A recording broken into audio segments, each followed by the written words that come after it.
Hello, Internet, and welcome to my live reaction for the Cuckoo's Fiancee, Chapter 99. When we last left our heroes, y'all know. Last time, Sachi backtracked her earlier claim of kissing Nagi on purpose, but Erika's kind of suspicious. Eventually, Nagi returns back to the shared house, finds Sachi and Erika already there. And, there's a clear discomfort between him and Sachi that eventually kind of explodes with Erika just telling them to get a grip and talk it out, which, I guess, but it's really wrong to blame Nagi for all this, when Sachi's very much the one at fault, I'd say. But with all that, Erika then announces that Sachi's kiss was on purpose, and now everyone has to deal with that. So let's dive right on into the 99th foul. You just can't be my brother. Oh boy. I'm hoping this ends this little subplot here. I'm holding on to hope, holding on to desperate hope that this will end at some point very soon. Nagi will just shut Sachi down completely and will never have to deal with any of this ever again.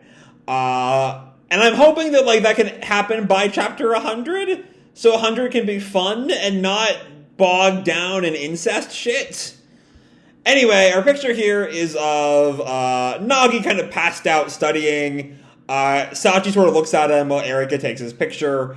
It's cute, I guess, but again, everything with Sachi just sort of mires everything. That kiss was on purpose. Now alone, what will this brother and sister talk about?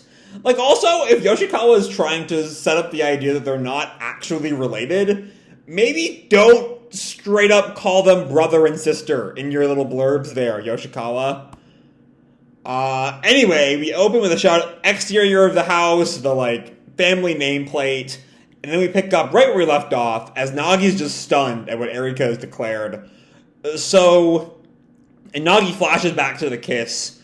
What do you mean that was on purpose? And Sachi just turns to Erika. Erika, what are you saying?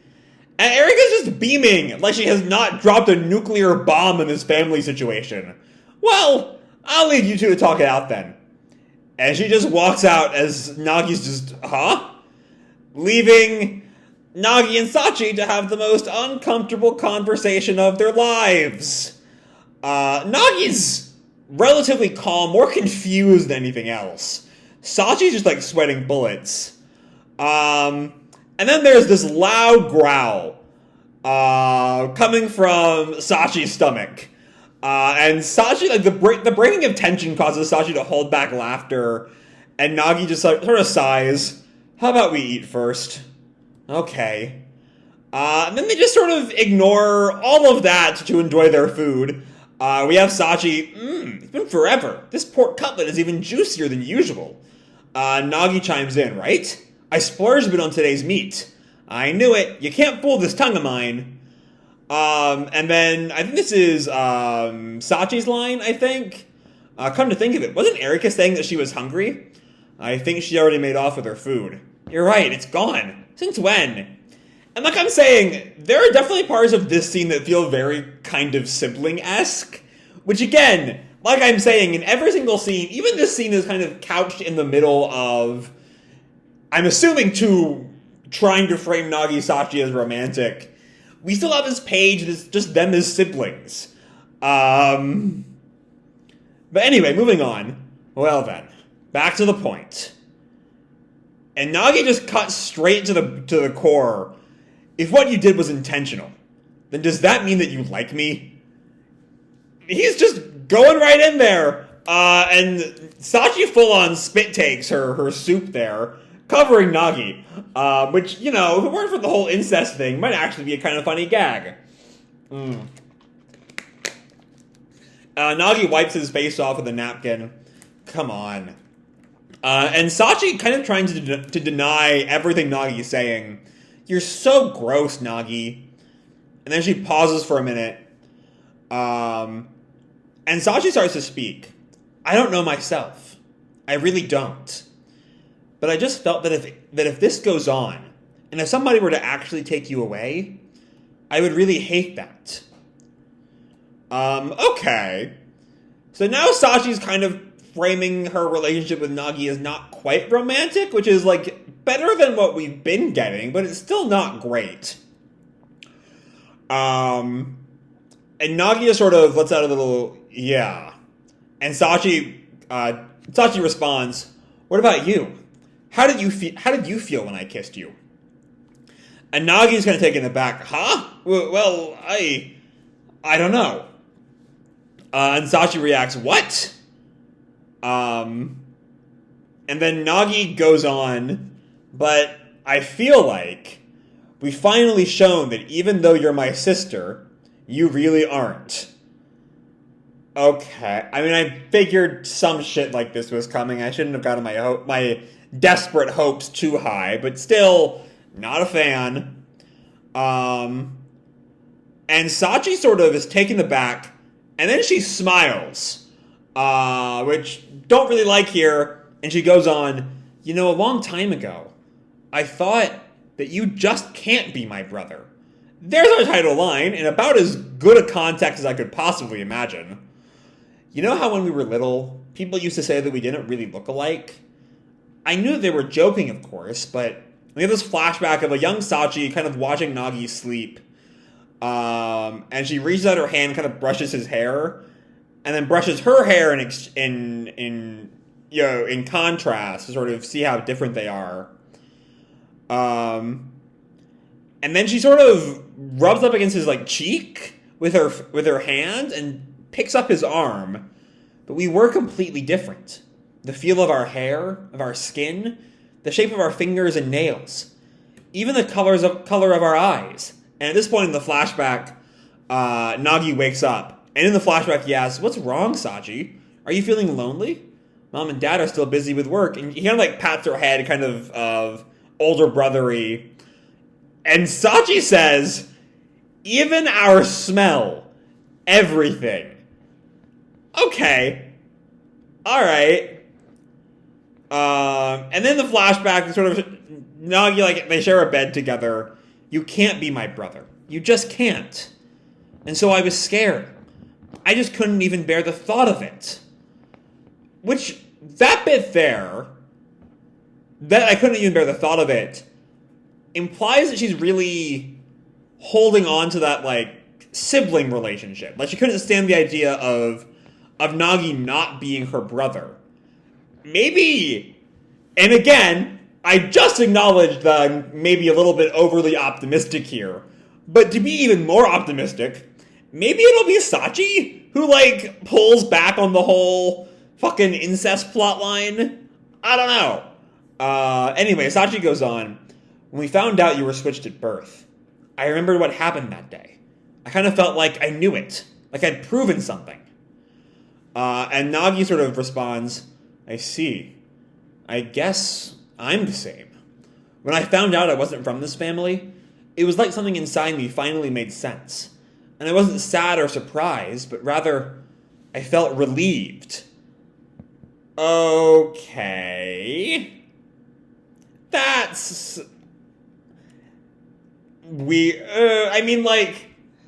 it would be a fine statement, kind of a not nice statement to say to your the family that raised you.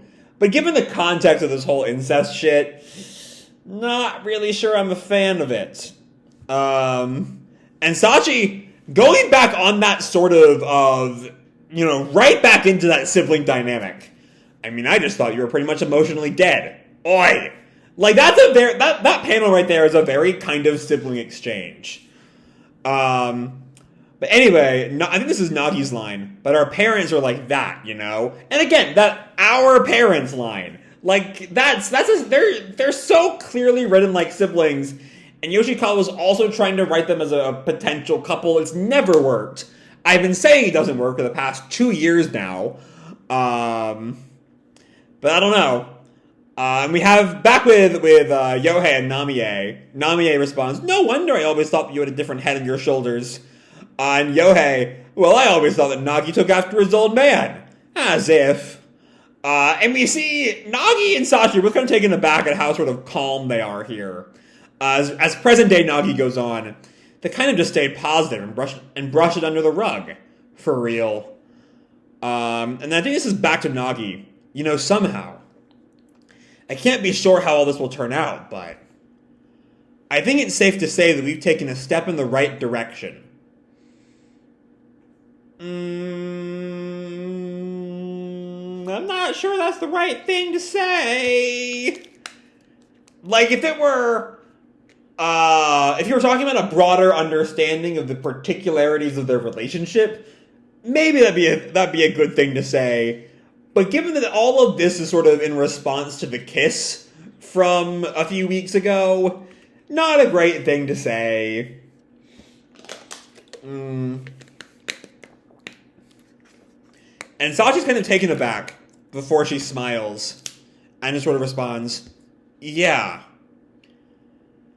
And then we cut to they sort of change topics. Sachi says, can we just talk about Erika for a bit? She has no tact. And Nagi piles on, I know! Even though you might be sisters, saying something like that right in front of you. And Sachi cuts him off. So Nagi... oh no, they were right. I think that might actually be Erika's line. We cut back to Erika sometime later. Really? You made up? Well, good for you two. Nagi's just, yeah, but... And Sachi tells her, thank you so much, Erika. I'm not sure you should be thanking her, but whatever. Erika's just, and Sachi goes on, thanks to you, but I got to sort things out with Nagi. Both of us feel like a fog has been lifted. And Erika just sort of very, very proud of herself. Well, I just thought you don't get many chances like that, right? All's well that ends well. And Nagi just sort of glowers at her. Did she eat my portion of snacks too? I'm not quite sure what that's about, but okay. And Sachi looks up at Erika. So that said, Erika, I have some good news for you. And Erika sort of nods again. And what would that be, dear sister? Now, where have I heard that before? Oh, that's the exact same word choice Erika used last week. What?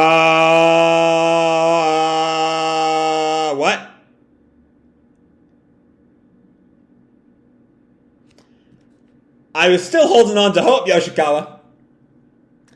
But we have this page here. This panel here. This panel I'm looking at. Right here is the panel. The panel is a panel where Sachi,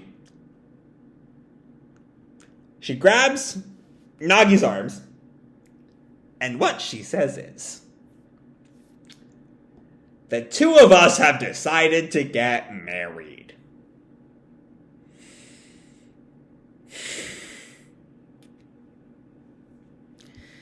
And Erika just spit takes.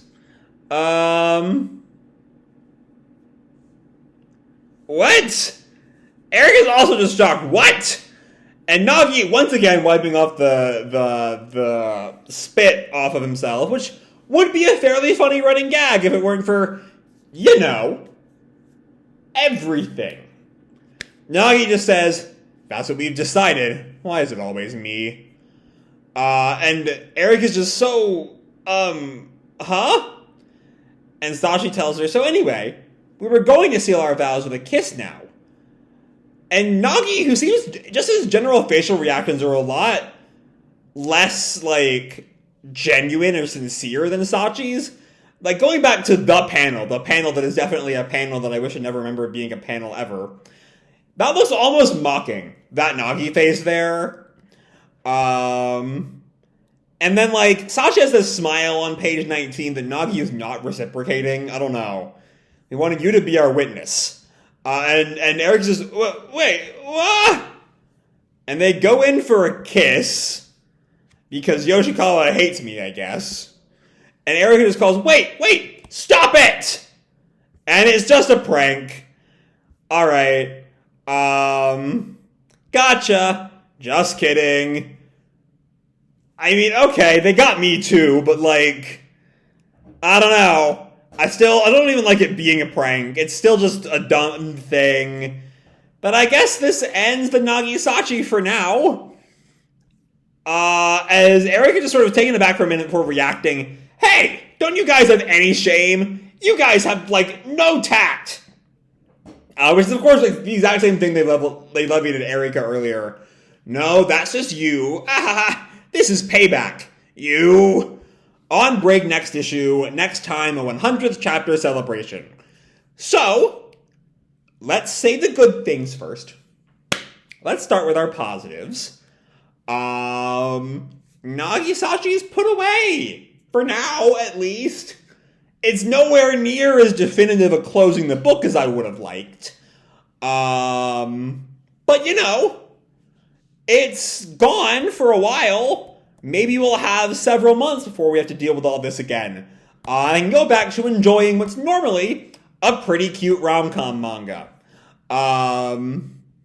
Because please, let this be the end of Sachi for at least... Let this be the end of Sachi as a romantic option forever and ever and ever. Is my first thing. But I'm not going to get too greedy, I guess. No, not greedy. It's not greedy to want that. I'm not going to get too optimistic. There we go. And just, let's just say, let it be the end of Nagi Sachi for several months. A year, 5 years, 10 years, 100 years, whatever, however long. Let it be a long time. Yeah. And at least chapter 100 will not be focusing on Nagi Sachi, I hope. We're also off next week, so I don't know. It always also just sort of feels to me like there tends to be hiatuses around Nagi Sachi content, which makes the Nagi Sachi content feel longer. Like, I remember going back to, like, the mid-40s or so. I think it was around the end of 2020, was when we had the infamous Soichiro line, you could just marry your sister and that would clear everything up bit. And then around then, the series went on hiatus for a week before we got to, like, wrap that whole subplot up. So that felt like it was much longer than it was. And, I mean, I guess the arc is over before this hiatus, but we are still getting the hiatus, or not really a hiatus, but the break. We are still getting the break before we get any new non-Nagi Sachi focused content. I don't know. I'm just hoping that, like, maybe, like, I don't know. This whole Nagi Sachi scene doesn't feel like a definitive, this subplot is over for good kind of thing. It feels like well, at least we're more open with each other now, which isn't quite the problem here. I don't think that's quite the issue at hand. But whatever, I'm just some guy. What the fuck do I know? But yeah, I do like that there is a bit of a, like, going back to the panel, you know, it is sort of, I did kind of call it out. I didn't quite say it, but, you know, I drew attention to the face Nagi makes that feels kind of trickstery. So there is a little bit of setup to the eventual, gag. But, you know, still not a fan that we were even down this route at all. But hey, at least it's over for now, and we're gonna have a week off as something of a palate cleanser, I guess. And hopefully next time, for chapter 100, we can come back to something a bit more cute and fun. Because this manga can be fun when Sachi's not around. It can be fun and funny and cute and just fun to read and good. I like this manga most of the time. Not when we're mired for a month in Nagi Sachi bullshit. So let's just hope this is something of an end of Nagi Sachi bullshit for a while. That's all I gotta say on that. So with that, I'm gonna leave this video off here. Hope you'll enjoy the chapter and the video itself. If you did, feel free to drop me a like or subscribe. You know, do whatever makes you happy, you know? And as always, your life is your own, okay? Bye!